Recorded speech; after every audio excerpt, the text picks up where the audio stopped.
Up next, the Cannabis Reporter Radio Show with Snowden Bishop. After this message. Evergreen's calling.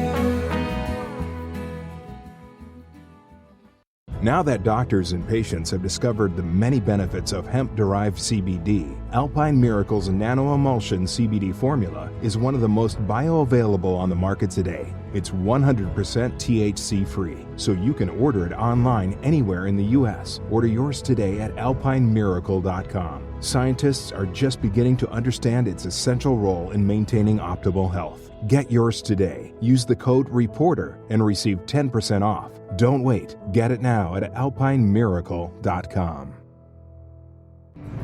And now, it's time for the Cannabis Reporter Radio Show with Snowden Bishop. Listen in as Snowden interviews cannabis industry pioneers, marijuana experts, policymakers, medical practitioners, patients, and other amazing individuals with compelling stories to share. It all happens right now. Here's the Cannabis Reporter, Snowden Bishop. Evergreen is calling. Hi, and welcome back to another episode of the Cannabis Reporter Radio Show. I'm your host, Snowden Bishop, and I'm grateful that you've joined us today. In January last year, Forbes reported that research analysts predicted that the global cannabis market would grow to nearly $35 billion by 2021. Then in January of this year, Forbes, BDS Analytics, ArcView Market Research, and a host of other economic analysts have all predicted that the cannabis market in the U.S. alone would generate an economic impact of roughly $40 billion, create nearly 500,000 jobs, and generate more than $4 billion in taxes. So far, it looks as though the U.S. will exceed those estimates. Last year alone, the U.S. amassed more than $7 billion in legal cannabis sales, which doesn't account for the recreational market legalization in California, because that didn't go into effect until January of this year. It also doesn't account for the demand for cannabis on the black market, which by most estimates already exceeds $55 million per year in our country alone. That just goes to show the potential for growth were the U.S. government to finally end prohibition. We are at that point of no return, and federal regulation is inevitable, which means a plethora of potentially lucrative opportunity for ground floor investors and entrepreneurs to position themselves to meet demand as marijuana laws finally change. Not since the early days of the tech boom have we seen an industry go from zero to billions in such a short period of time. And with an upward trajectory that's only expected to climb, early entrants have unprecedented opportunity to carve their share of the American dream. But entering the market is an expensive proposition that requires a well-conceived plan with plenty of capital to adequately execute. While volatility in the cannabis sector of Wall Street has created some trepidation on the part of conservative-leaning capital investors, there is no shortage of visionary venture capitalists willing to take a risk on what promises to be more lucrative than any other growth market today. That's the topic of today's show, and I am excited to introduce our guests.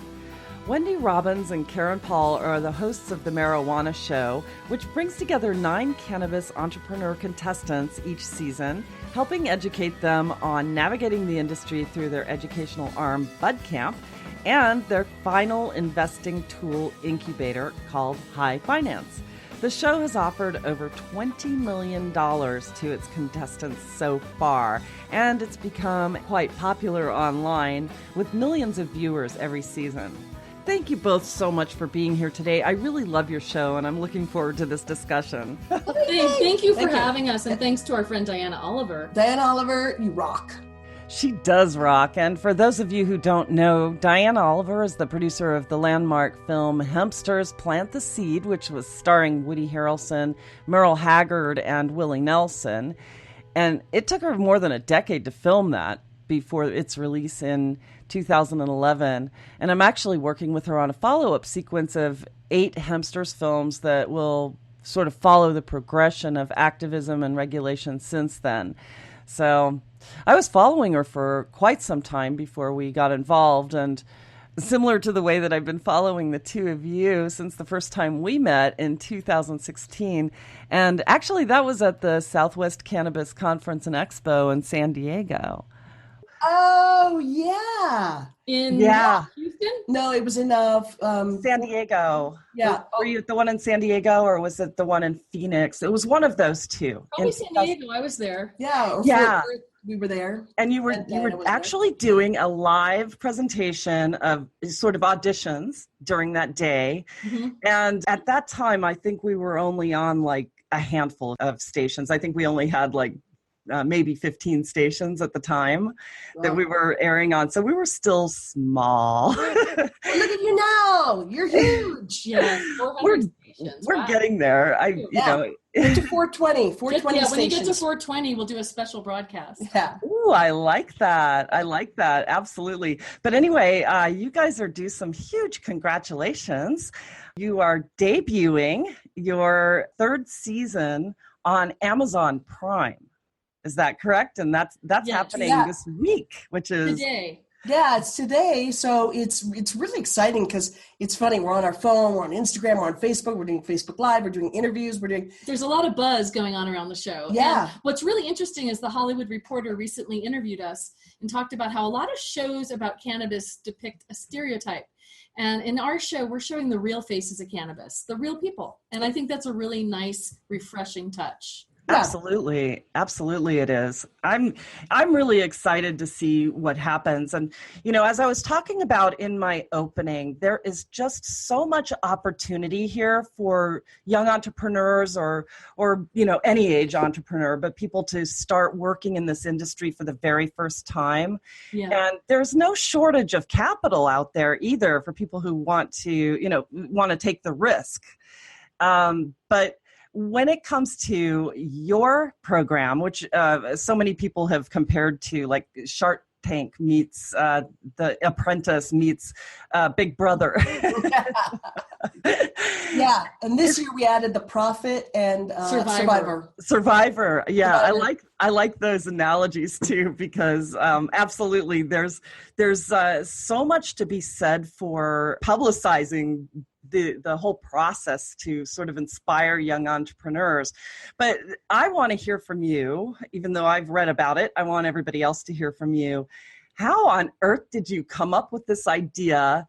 What inspired you? Well, can I start that one? Sure. We basically, about 2014, we wanted to get into the industry, potentially own a dispensary or open one. We went to a conference by a friend of ours, Casey Stark. And we took the conference, it was 2 days, and we realized afterwards, and it would have been opening one in Colorado, that between the compliance and the resident requirements, it was $1 million to come in, and we thought, maybe there's something else. But during the time we were there, various people came up to us, a lot of entrepreneurs asked us business questions, because we both had successful businesses. And then we went home, and smoked a joint. We were smoking a joint. And literally just said, what can we make a show about? Because I have 13 years experience making, producing, directing television shows. And she was in a reality show with Kelly Ripa called Homemade Millionaire, which was bringing kitchen and bath products to market. We thought, what about cannabis products? Yep.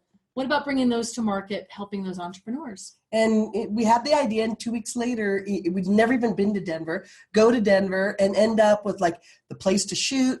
The contestant, 200 people came to the audition. They were around the block signing up to audition for the show. Yep. People with like rainbow colored hair to, professional people who just wanted to get into the industry. It was definitely a startup audition, our first round. And it was cool because, Fox was there, Bloomberg was there, CNBC, they pulled NPR. up in their satellite truck. Yeah. I mean, it was really astounding to have an idea and have it go like, crazy. And now here it is 4 years later. 4 years later, season 3, and we filmed it in Taos, New Mexico, which is pretty wild. Yep. That is really amazing. And to find investors to come in, how difficult was that? That's a good question. Yeah, it's really a good question. The first time it came, same with everything. somebody knew somebody who knew somebody who knew somebody. And then suddenly we had our people.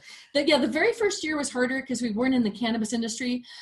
So we did a lot of vetting. We had to, call investors and make sure that they were legit and all that stuff. The second season, much easier. In fact, we had 2 dispensary owners, both from Euflora and Starbuds came in and represented, as well as venture capitalists. Season 3, you'll have to watch and find out, but we do it a little differently than Shark Tank. It's totally different. It's not really Shark Tank anymore. It's just that people are so used to our show equating to Shark Tank. There is investment, which is really awesome. And somebody becomes the next marijuana millionaire. That's really what you got to know. And what you learn, too, along the way is joint ventures and what makes a business much stronger. Wow. So essentially you're following their paths from start to finish. Is that correct? How does that work? Yeah. We basically, it's really like a hero's journey, wouldn't you say? Yeah, it's like a hero's journey. They have to go through obstacles, understand compliance. It's emotional, it's physical, we put them through a lot. We made them all into comedians at one point, and they were like, whoa, and just not to take yourself so seriously. We threw a lot at them. And they did brilliantly. The cast was just phenomenal.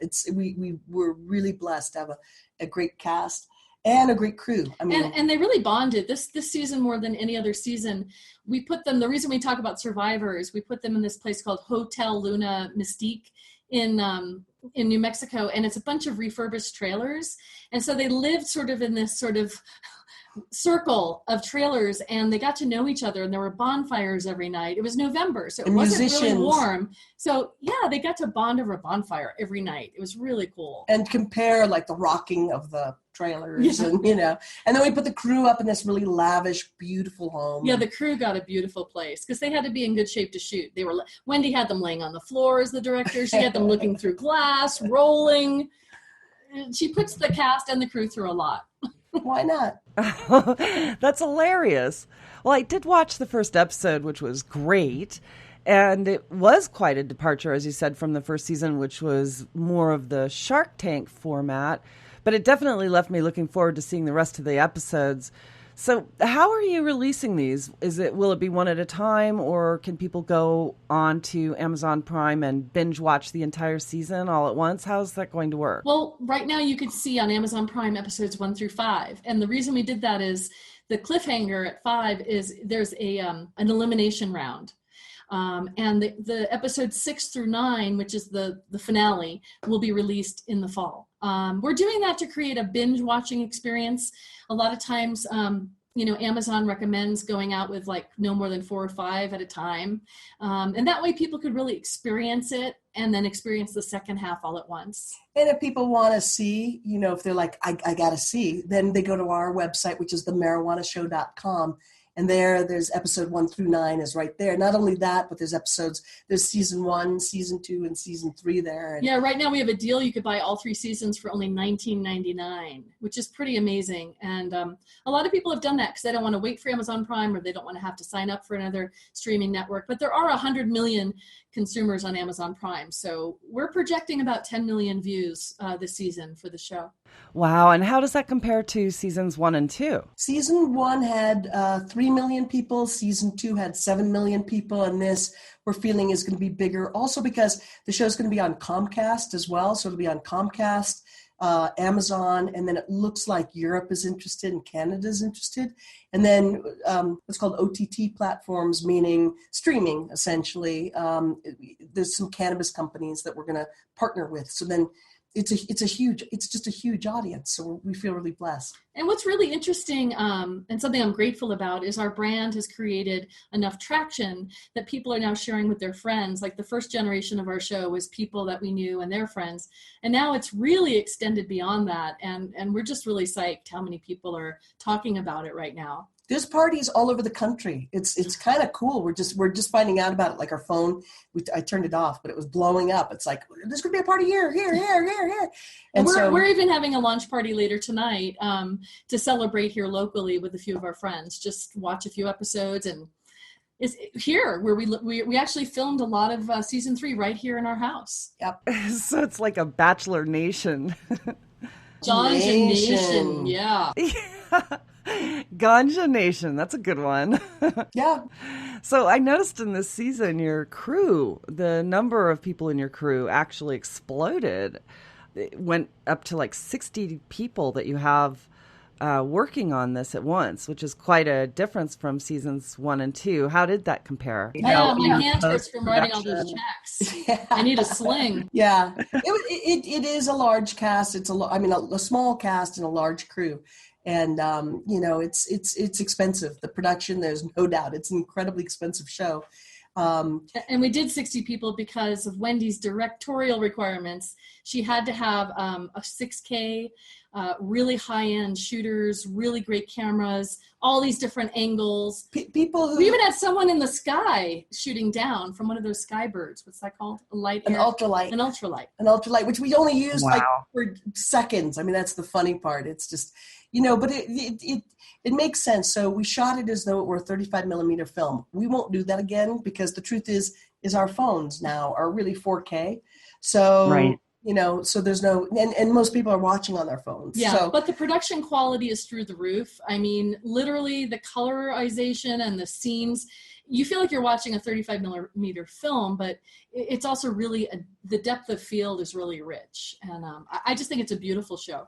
especially episodes 2 through 9, because episode 1 is really goes back in time. It's a recap into contestants we had on season 1 and 2, and where are they now, and who's done what, and like that, and then also us going across the country and just, looking for the next marijuana millionaire. So don't look at episode 1 isn't really going to tell you the tale of season 3 until you get into 2 and 3, and then you'll see where you are. You're in bud camp. Yeah. Which is like boot camp for the cannabis industry. Bud Camp, what a great name. I was wondering about that. Is this going to be sort of a course that you're giving the contestants throughout the filming of the season? Yeah. Yeah, exactly. It's we go through like a 7-part process on how to pitch. And it really is compelling. And if people pitch the way that we teach them, we've literally had people make millions of dollars. So it's really kind of cool to watch. And then, well, have you ever also had someone tell you their idea and an hour later you say, what is it you're selling? So we try to get them to, in 2 minutes, we try to get the point across. So an investor will definitely want to open their wallet. That's such an important lesson, not just for business, but also for life in general. I mean, if people can learn to be direct and articulate exactly what it is that they want, chances are someone's going to understand it and give them exactly what they want if they have the means. I mean, that's an amazing treasure people will be able to take away from this. Thank you. So I've been dying to ask you about Steve. Oh, we don't know where he is. We still don't know. This is a guy who we got up to $6 million. It's a true story. It is a true story. We flew to Hawaii. We brought extra equipment and stuff, and then we were going to show basically, the process of Steve getting his license. And it's not like we were suffering the whole time because Hawaii is rather nice, but we were it was there nice. specifically I'm so sad what's happened to Hawaii. To film Steve accepting the money in person instead of over a Skype call or something like that. And literally, Wendy and I were like, we can't find him day after day. We couldn't find him. And we did a film about it. Yeah, we spent 2 weeks there, and he never would return a call, a text, a phone, nothing. And to this day, we've never heard from Steve. No.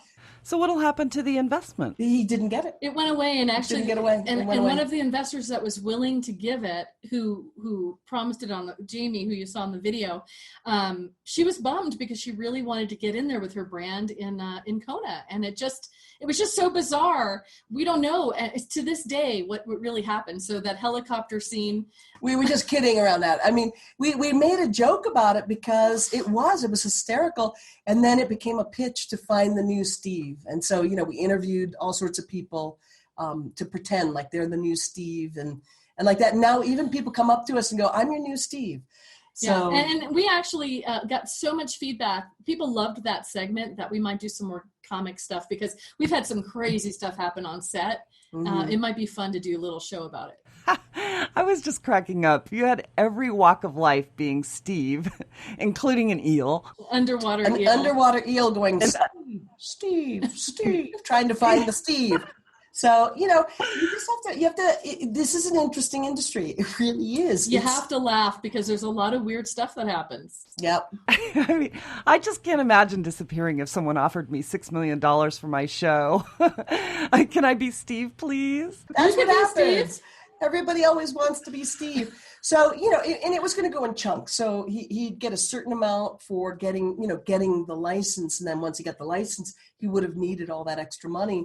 And that included even holding $2 million in reserve for him, because that's what Hawaii had, is that you had to have $2 million sitting in a bank. And we were so excited. We dropped everything to go there and film it. All I could think is that something came up with him personally, that he didn't want to be on television. And what can I say? Yeah, he lost it all. So, it's a shame, really. I hope he's okay. That crossed my mind, too. I mean, I hope he's out there somewhere enjoying a Mai Tai at least. Right. I hope so, too. Yep. Wow. Someone else after him. Yeah, exactly. Yeah. Mission Impossible. Well, if he didn't respond to $6 million, I can't imagine that he'd respond to Tom Cruise for any reason. You never know. Tom Cruise is pretty convincing. Yeah. You know what? You just have to say next. And what's so interesting about the industry is, you're there to be in service. And there's a lot of times we can't deliver exactly what we'd like to deliver. We work really hard too. There's people that don't get money for a year after the show films. There's some people that don't ever get the money. And, because you see that on the show, that they don't get it, but they'll get mentorship, et cetera. And you can only work with the people who are really willing and wanting to work right here, right now, because there's nothing harder than this industry that I've found, at least so far. I've been a business coach for a long time, and because of compliance, regulations, and everything changing on a daily basis, if you don't have your together, forget about it. I mean, it's someone like a Steve, you wouldn't want to be in business with anyway, right? Right. So. Yeah. That's a good example of what not to do in business. Yes, exactly. Yeah, don't leave your investors hanging, right? Right. So how do you deal with the fact that every state has different regulations? And there's such a huge variety that I would think would change the criteria of what your investors are looking for. And in fact, what are the criteria that investors are looking for when it comes to selecting someone to invest money in? Well, one thing I want to say about compliance is that everything is different. Each state has different rules and laws. Each county has different rules. So we had a lawyer on season 3, Robert Hoban. He was also a sponsor with Brent Johnson, the CFO of Hoban Law Firm. And they were there to make sure that everything was being done by the rules, but also they knew all the different states' compliance. And because we had people from all over the United States, they answered all the questions. In the past, we've had other lawyers come on the show. But what we tell every contestant is get your own attorney. Because we can't tell you what your state requirements are, your laws. You have to know your laws. But if they come on and we've done our due diligence, we'll know by then if they're legit or not. It comes down to your team. Now we're looking for companies that have revenue, not pre-revenue companies. In the past, sometimes pre-revenue meaning that you have no sales. At this point, we want companies to have traction. Yeah. We're looking for team. We're looking for how they're going to scale. In other words, how are they going to grow? Do they have enough management around them? We really investigate, who's on their team. Have they succeeded? And then, like, for instance, Bob Acino, who was on the show as a mentor in Credibles, he's also a sponsor and sponsored 2 seasons. He has 4 people that work full time to keep him out of jail. That's how crazy this industry is. And, he's huge. He's really big. In the edibles industry, especially, they'll change, like now you have to stamp 10 milligrams on every little piece of chocolate. That's been for a couple of years now. Millions of dollars to redo everything. He had to redo the packaging most recently. Yeah, it's a couple $100,000 to make those changes. And, and it keeps going. It's like on and on and on with things. So you have to be able to be really flexible. You have to be able to move. You have to be coachable. Those are some of the things we say. And then when we work with people, we really teach them how to pitch. And if they don't follow directions, at a certain point, you just have to go, thank you so much, bye-bye. And to be honest, I think some people audition for our show merely for the exposure and branding that the marijuana show offers. Because of our reach and being on Amazon Prime, I think some companies that are already pretty much sure they're going to do well, they don't have the marketing or advertising budget. which would cost millions of dollars to equate to the level of reach we provide. But by being on the show, you could use us as a launching pad to help your own brand. And I think that's appealing to both sponsors and contestants on the show. Yeah, I think that the Shark Tank also has that sort of mentality too. There are a lot of people who will go on that show realizing they'll probably never get one of the sharks to invest in them, and then, but it is great exposure. Yes. It really is. So, if you think about it, this industry, not only is banking really difficult, having your merchant, your processing is really hard, having insurance, you can't write off your cost of goods sold, et cetera. So you have to have very specialized accountants as well. And then not being able to advertise. So for instance, you can't even send something through the mail through state lines. You can't even enjoy a product. Let's say that you're using it for medicinal purposes. If it's legal in Denver and I go over to Kansas, it's illegal. I can get arrested. So, there's a lot that we're still confronting, that we confronted in 2014, that we're still confronting in 2018. Which is why a lot of investors want ancillary businesses, which doesn't have to mean, you can't cross state lines. If it's a seed to sale technology, it's a computer program, it's safe. And a lot of investors want that secure investment. But if they are going to go and touch the plant, is what they say, and get involved in cannabis grows or whatever, usually it's state by state or county by county, as Wendy said. You have to know your rules, your laws. You have to. And what we would be looking for is somebody that's already in a couple of states that's now going into their third, fourth, fifth.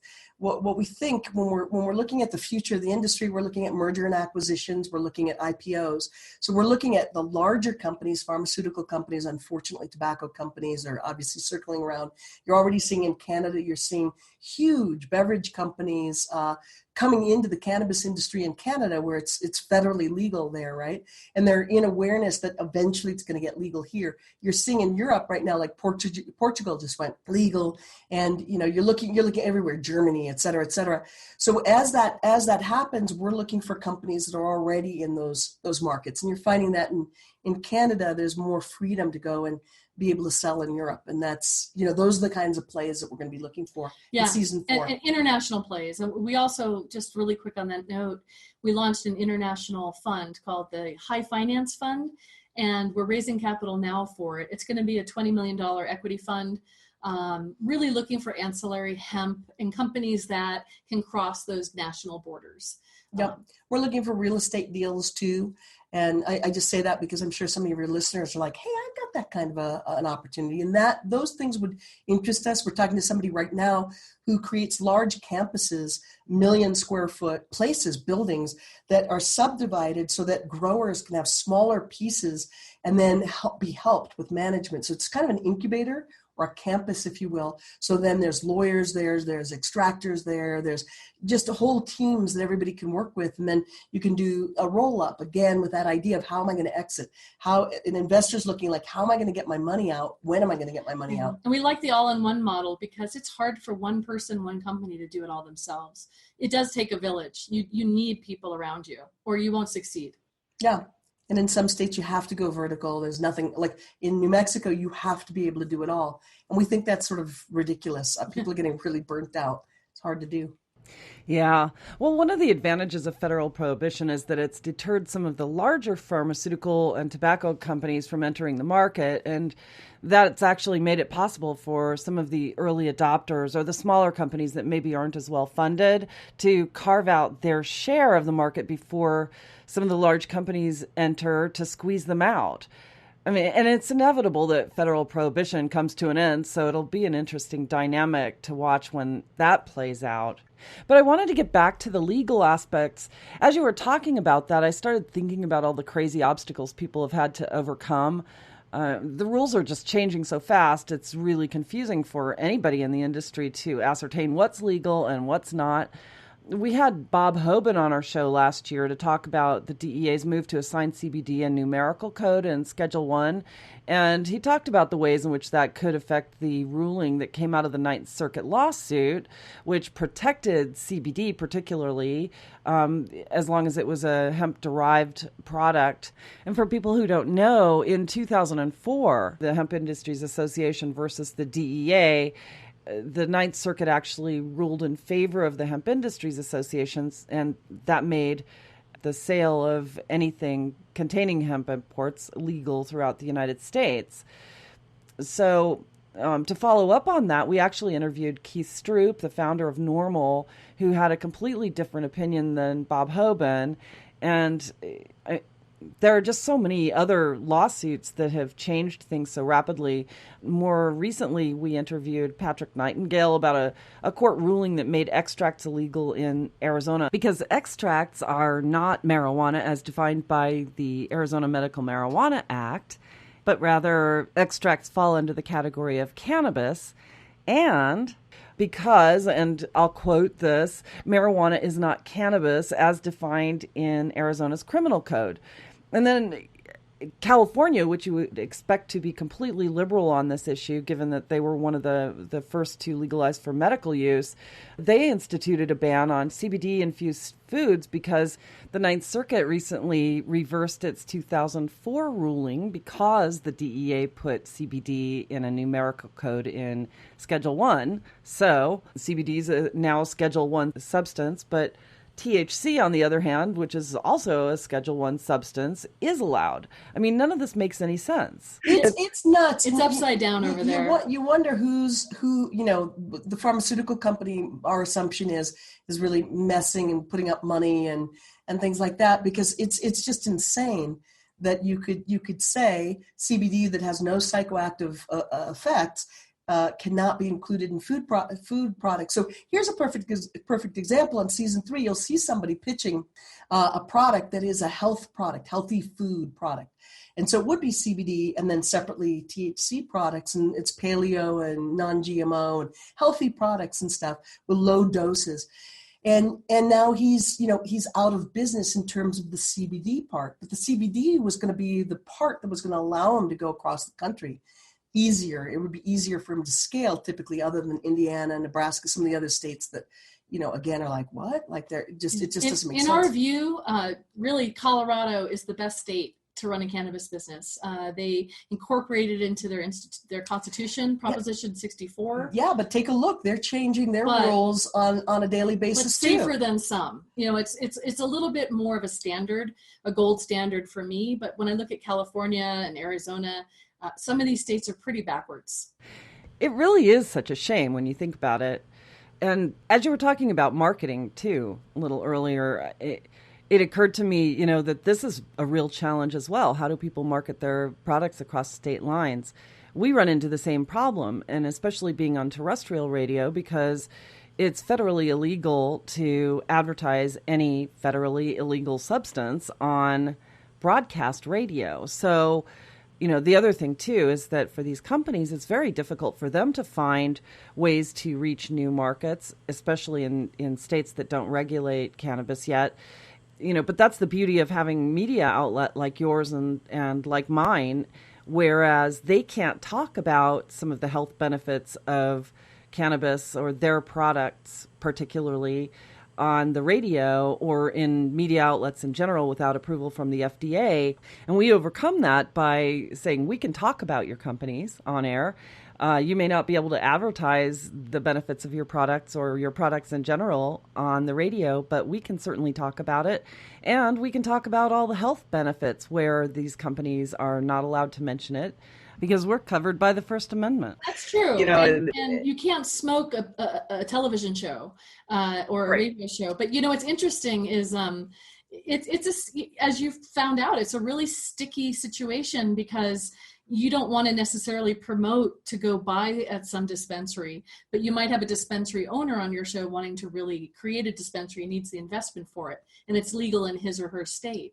So yeah, there's a lot of unknowns. I think when Sessions gets out of there and we say goodbye to the whole, group of cronies over there, I think it'd be good and refreshing to see what happens.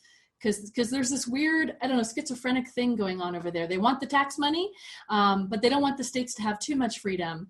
And Sessions keeps threatening to come in. And so that's why we're looking. You asked, one of the questions was, what are we looking for? We're starting to go international. So in other words, season 4, we're going to Toronto in 2 weeks, for instance.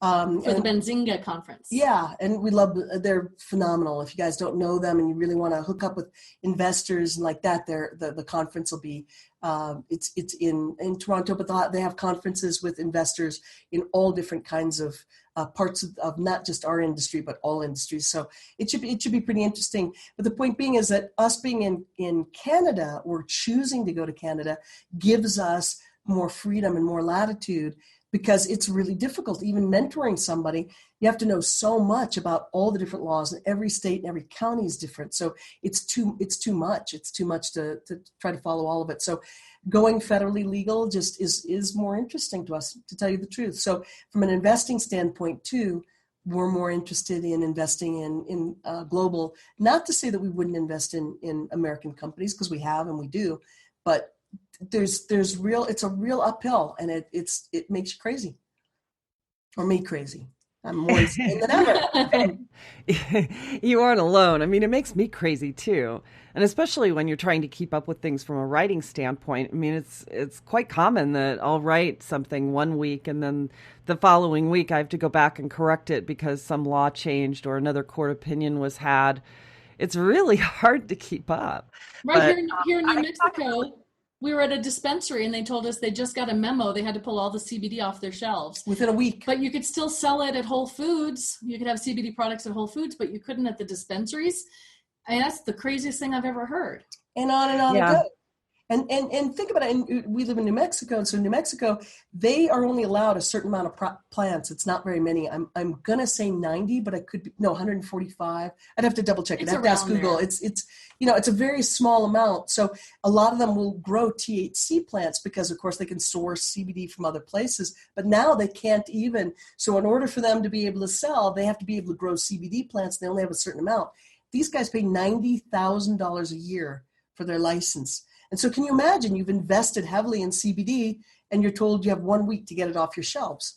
That's just one more crazy making sort of thing. And this is sort of why we end up becoming personal coaches and business coaches to the people that come on our show, as well as helping them get to investment or market their stuff. Because people, they go through such personal agony going through all of these hurdles and obstacles. So we're here sort of as a sounding board for a lot of people, because we've had a lot of businesses and we really want to help entrepreneurs succeed. And that brings me, and I'll say this and then I'll stop talking for a little bit, but is Bud Camp. So basically what we've done, because there was so much BS in the industry, so much lack of integrity, people saying, yeah, you're going to get rich, people just buying into it with wide eyes, undercapitalized, making mistakes, not understanding compliance laws, rules.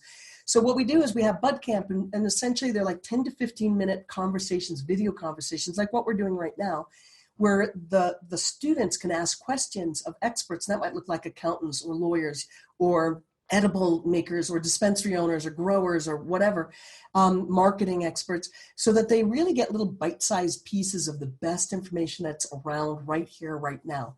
And again, it's really turning out to be super successful because people are really craving that. You can go to an expo or a convention, learn a lot, but then you don't have a community to fall back on to say, hey, what about this? What about that? So we're going to be creating a community of business owners, so entrepreneurs and investors, and then separately health, so patients and health practitioners, doctors and nurses, to really keep that conversation going so people can connect, fall in love. What a great idea. I mean, when you consider all of the sites, the social media sites that have been shut down because people are having discussions about their products or about challenges that they're having, there really isn't a safe place where they can go and have these kinds of forums without threat of being shut down by people who just don't know any better. So, wow, what a great idea. And it's incredibly important too. Thank you. Yeah, it's had a lot of traction. We've had a lot of great teachers, mostly free classes, and then we're going to package some of them and basically resell them for a really small amount, a nominal amount. But it's the kind of information that anyone wanting to get in the industry is going to want to have. And there's no colleges really offering it. Maybe a few that are cropping up. Yeah, in Washington. But this is sort of something where we bring the conference to your couch. You don't have to fly somewhere and spend thousands of dollars getting the education. And then you'll be able to connect with people. Will be the second part to it, to just create those joint ventures, strategic alliances, things, because people are always saying that they want the money. And I ask them what they want the money for, and they don't even know what they need the money for. They're just like, I need $10 million. My company's worth $100 million. And they've never even done anything. So, it's basics of understanding your valuation and et cetera. But this idea of creating joint ventures so that you could ask somebody in this series of classes, who is a lawyer, who has an accountant, who do you recommend for this, who's a graphic artist, right? Yeah. Who's good at branding. Yeah. And then you've got a team of people that can start working together and being successful with or without the investment. And one of those exercises we did on season 3, but you have to watch the season to see what I'm talking about. Yeah, that's true. Getting back to the problem in New Mexico, where dispensary owners were told that they had to remove CBD products from their shelves, I wonder if that's the same problem that was encountered in California when the Department of Public Health banned CBD from food products that were for sale in the state. This is just CBD oil. Then if you take a look, Colorado, here's a completely different thing, as Colorado just last week or the week before said, that you can't have anything that you put up your nose, and you can't have any sex lubes or anything that can go into any of your orifices. No suppositories, nothing you inhale. And so they're trying to govern all our holes. Yeah. Always. Yeah. Anyway, oh my goodness. That's a really good question for Bob Hoban. He's the one who addressed the whole problem of CBD when the new Miracle Code problem came about. Still in all, it's very, very confusing for everyone. And of course, no two attorneys have the same opinion on the matter. But even though it was so confusing for everyone, most CBD makers have largely ignored the issue altogether, which is evidenced, of course, by the fact that the CBD industry is absolutely thriving everywhere in the United States. Yeah. But that's what makes it so curious that now all of a sudden all of these states are changing their laws and making CBD makers pull their products off the shelf. California, Colorado. Indiana just made it illegal. Nebraska made it illegal. So, it's tricky, and that's the hard part for an entrepreneur. And you need a solid backbone if you're going to be in this industry. It's not for everyone. It looks fun and everything, but it's not for people that don't have the resilience to bounce back. Yeah. It's not for the faint of heart. No, it's really not. It's really not. So now we have to go, but I want to just say, thank you. Thank you for having us on, and we really appreciate it. We really appreciate, everybody going to Amazon Prime and just, give us a 5-star review if that's sincere, if that's authentic for you, because, Amazon Prime doesn't show a lot of television shows that have to do with cannabis. When you take a look, you're going to be like, wow, there's a lot of old stuff or a few things, Cheech and Chong or whatever. And not to put them down, but again, we're trying to show real people, professional, savvy in this industry, that look like professional people, and really stop the stigma and stop the futile drug wars, which makes no sense. So yeah, and how you do that is, we'll send you a link, but you could just go on the Amazon Prime search bar and put The Marijuana Show, and both of our seasons will pop up. We have season 2 up there and season 3 as well, so you could see both.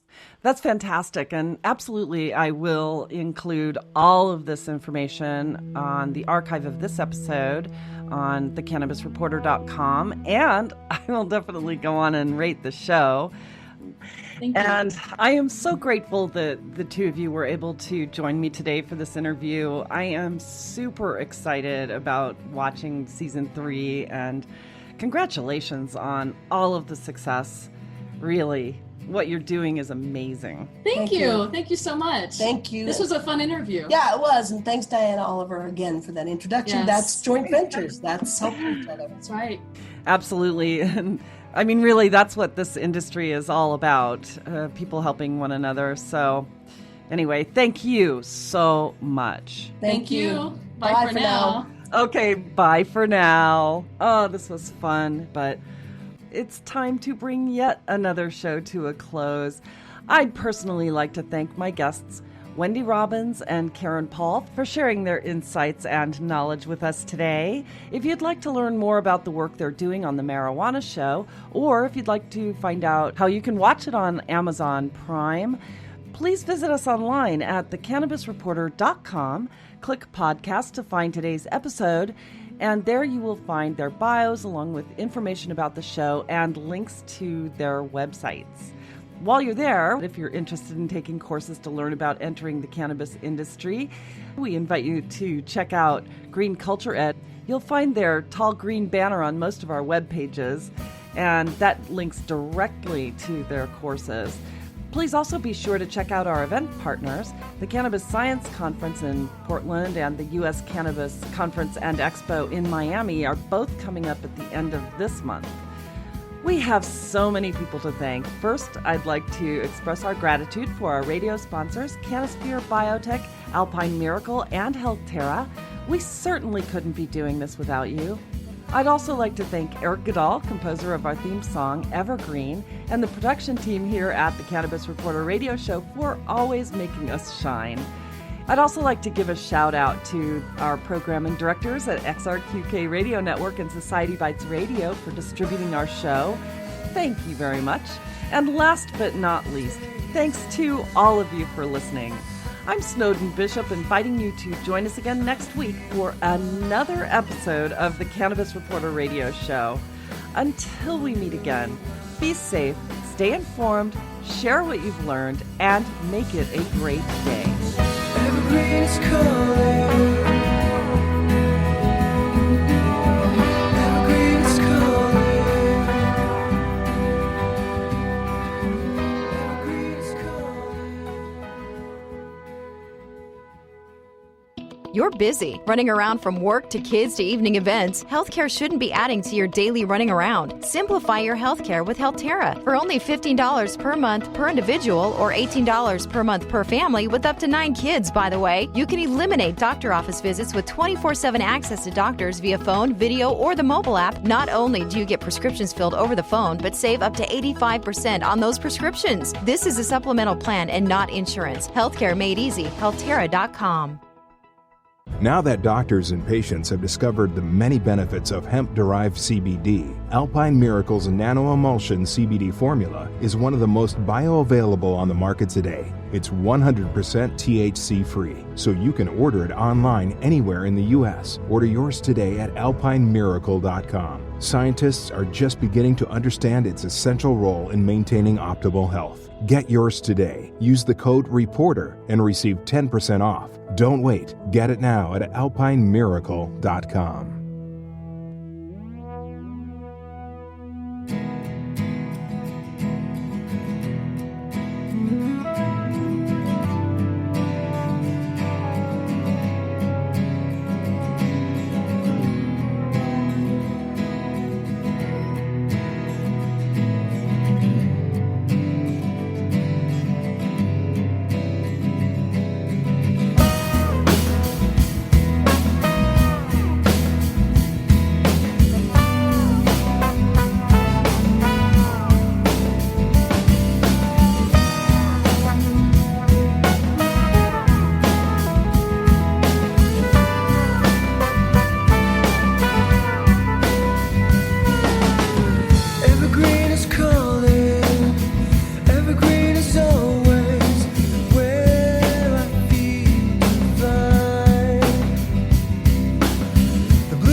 is calling.